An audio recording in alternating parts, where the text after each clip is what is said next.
You know, in looking at the other actors in the movie, there's a great deal of actors with amazing stage experience, incredible. And I just kind of thought to myself in watching the movie, because it's so grand in scale, did you almost approach it as a stage actor instead of a screen actor because it's so big and what you had to bring to it? No, I think acting for the theatre and acting for the cinema and acting for the television, acting for radio, it's all the same. You have to use your imagination. Now, a character like Gandalf, he's so beloved, and you created this character, and so to come back almost a decade later and to recreate him, do you approach that like you would just do Hamlet, or do you approach it differently because you created him in the first place? No, I don't think there's any magic to it. Yes, I approach this part as I did do all parts. I think about his past and his present and what he's doing when he's not on the screen, and what his real motives are, what his thoughts are, what his fears are. And Gandalf the Grey is a nicely complicated person, so all that is relevant. But that's what I would do with any part.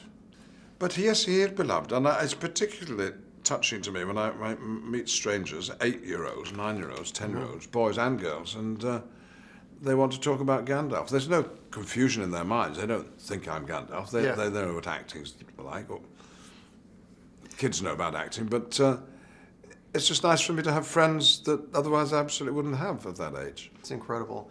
What would you say is do you have an experience as the character or meeting fans that have really stood out in your mind? Well, one meeting the fans who was sleeping outside the conference center in San Diego for Comic-Con, which is the big sales room for new movies, and the fans of Lord of the Rings were waiting for the Hobbit presentation, and they were all fast asleep, or getting ready for sleep, and I went down to visit them and to discover that these were not geeks, nerds.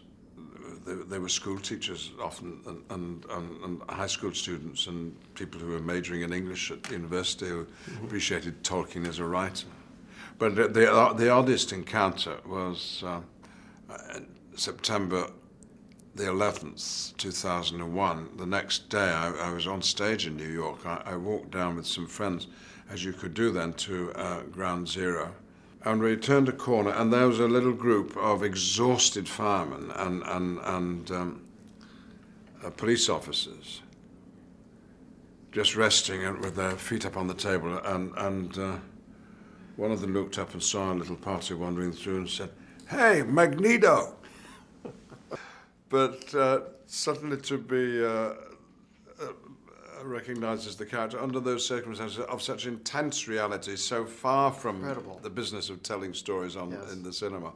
That's extraordinary. Thank you, Ian. Thank you so much.